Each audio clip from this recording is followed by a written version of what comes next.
Dine की कहानी। मैं उस डरावनी रात को कभी नहीं भूल सकता जिस रात मैंने अपना सबसे अच्छा दोस्त सूरज पाटिल को खो दिया था। सूरज और मैं बचपन से एक दूसरे के साथ थे। सूरज मेरा दोस्त कम और भाई ज़्यादा था। 10वीं कक्षा के बाद हम दोनों ने लातूर के एक अच्छे कॉलेज में एडमिशन लिया। हमारे लिए लातूर शहर अनजान था, पर कुछ ही दिनों में हम सब उस शहर का चप्पा चप्पा जान गए थे, क्योंकि सूरज और मैं पूरे दिन गांव में बाइक से घूमा करते थे। हम दोनों रोज़ रोज़ उसी शहर में घूमकर बोर हो चुके थे, इसलिए एक रात हमने लॉन्ग ड्राइव पर जाने का फैसला किया। हमने कामी गांव के जंगल में जाने का प्लान बनाया।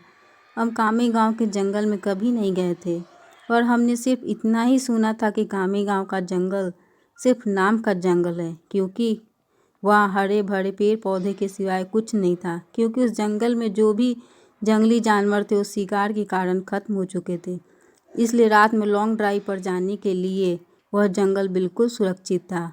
और उसी रात पूर्णमासी की रात भी थी, मौसम भी अच्छा था, इसलिए मैं और सूरज के साथ कामी गांव के जंगल में जाने के लिए राजी हो गए। रात 11 बजे हम कामी गांव के जंगल में दाखिल हो गए।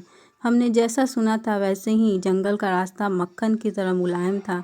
हमारी बाइक हवा से बातें करने लगी थी। बाइक में बहुत मज़ा आ रहा था, पर मुझे इस बात से हैरानी हो रही थी कि हम जंगल के इतने अंदर दाखिल हो चुके थे, पर तब भी हमें रास्ते में एक भी गाड़ी दिखाई नहीं दे रही थी। जंगल का रास्ता पूरा सुनसान था। तभी रास्ते में हमें एक पुल दिखाई दी। सूरज ने उस पुल के बीचों बीच बाइक रोक दी। वह अंग्रेजों द्वारा नदी में बनाया गया 100 से 200 साल पुराना ब्रिज था। पुल के बगल में एक बड़ा सा बोर्ड लगा हुआ था और उस पर लिखा हुआ था टी जॉर्ज ब्रिज। हम दोनों पुल पर खड़े हो गए और पुल के नीचे नदी बह रही थी और कोमल हवाएं भी चल रही थी। नदी के बहती हुई पानी में चांद दिखाई दे रहा था। इतने में दूर जंगल से भेड़ियों की रोने की आवाज़ आई और पुल के ऊपर से बहने वाली हवाएं अचानक रुक गई। नदी का पानी थम सा गया और चांद एक काले बादल के पीछे गायब सा हो गया। हमारे सर के ऊपर से एक टिटहरी भयंकर आवाज़ में चीखती हुई मंडराने लगी। मालूम वो हमसे कुछ कह रही थी कि यहाँ से जल्दी से भाग जाओ, सूरज, यहाँ कुछ अच्छा नहीं लग रहा है। टिटहरी का चीखना मतलब हमारे चारों तरफ खतरा मंडरा रहा है, हमें जल्दी से यहाँ से निकल जाना चाहिए। सूरज, अरे भाई, कुछ अशुभ सा नहीं होता, बस ये अंधविश्वास है। यहाँ खड़े रहो और चुपचाप नज़ारा देखो। तभी मैंने सूरज से कुछ दूर पुल के पास एक औरत को खड़े देखा। दूर से तो वो दिखने में सुंदर लग रही थी, पर वह पुल के नीचे नदी में झांक रही थी। मैं उसकी तरफ देख रहा था कि इतने में वो औरत पुल के ऊपर चढ़ गई। सूरज, अपने पीछे देखो, वो औरत क्या कर रही है। सूरज ने पीछे मुड़कर देखा। वो औरत अभी भी पुल के रेलिंग के ऊपर चढ़कर नदी में देख रही थी। सूरज भाई, वो खुदकुशी करने की कोशिश कर रही है।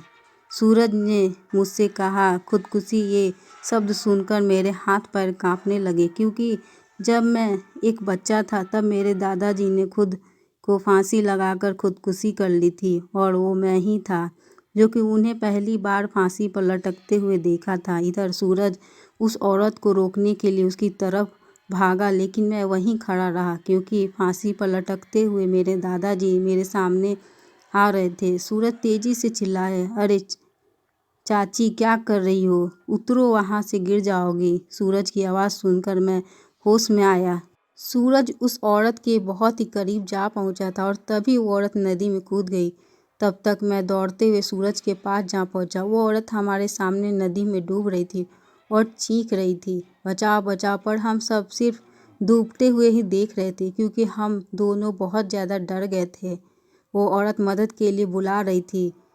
फिर तभी सूरज ने अपनी टी शर्ट उतारा और पुल की रेलिंग पर चढ़ गया। मैंने उसका हाथ पकड़कर उसे रोकने की बहुत कोशिश की, लेकिन वह नहीं माना। उसने मेरे हाथ से अपना हाथ छुड़ाकर उस लड़की को बचाने के लिए नदी में कूद गया। सूरज नदी के कूदते ही उसने अपने आसपास देखा। उसे वह औरत कहीं भी दिखाई नहीं दे रही थी। उसने सोचा कि वह औरत डूब चुकी होगी। फिर उसने गहरी सांस ली और पानी के अंदर डुबकी लगाया।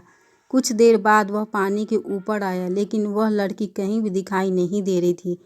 मैंने आंखें बंद करके भगवान से प्रार्थना की, लेकिन जब मैंने अपनी आंखें खोली तो मेरे बगल में एक पुल की रेलिंग पर वही औरत बैठी थी जो कि कुछ देर पहले नदी में कूद गई थी। वह किसी जंगली जानवर की तरह पुल की रेलिंग पर बैठी हुई थी और नदी में सूरज की तरफ देख रही थी। मैंने मन ही मन में सोच रहा था मैं कि तभी मुझे लगा कि ये औरत नहीं बल्कि एक चुड़ैल है और मैं डर के मारे कांपने लगा, जोर जोर से चिल्लाने लगा, सूरज। तभी वह चुड़ैल ने मेरी तरफ देखा और मुझे डर के मारे मैं सिर से पैर तक कांपने लगा। उसका चेहरा काला और आंखें पीली थी, माथे पर बड़ा सा कुमकुम था और नाक में बड़ी सी नथनी और नुकीले दांत उसके मुंह से बाहर निकले हुए थे और उसके नाखून जंगली जानवर की तरह लंबे और नुकीले थे। चुड़ैल, क्या हुआ, मुझे देख रहे हो? हंसते हुए बोली। सूरज पानी की सतह से हमें देख रहा था। उसे भी पता चल चुका था कि ये कोई औरत नहीं बल्कि एक चुड़ैल है। सूरज हमें चौड़ी आंखों से देख रहा था। मैंने सोचा कि अब ये चुड़ैल मुझे इसी पुल पर चीर फाड़ कर डालेगी और फिर मेरे कच्चे मांस को चबाकर खा जाएगी, क्योंकि मैं अकेला ही उसके पकड़ में आ गया हूँ। चुड़ैल ने बोला, डरो मत, मैं तुम्हें नहीं, उसे अपने साथ नदी में ले जा रही हूँ। जब मैं ये सुना तो मेरा दिल डर से दहल उठा। मैंने सूरज से चिल्लाते हुए कहा, सूरज, जल्दी से पानी से बाहर निकलो, नहीं तो ये चुड़ैल तुम्हें पानी में ले जाएगी। सूरज पूरी तरह से डर गया था। उसके हाथ पैर सुन्न हो गए थे। उसे एहसास हो गया था कि नदी से बाहर वो नहीं निकल पाएगा, क्योंकि वह नदी के बीचों बीच था।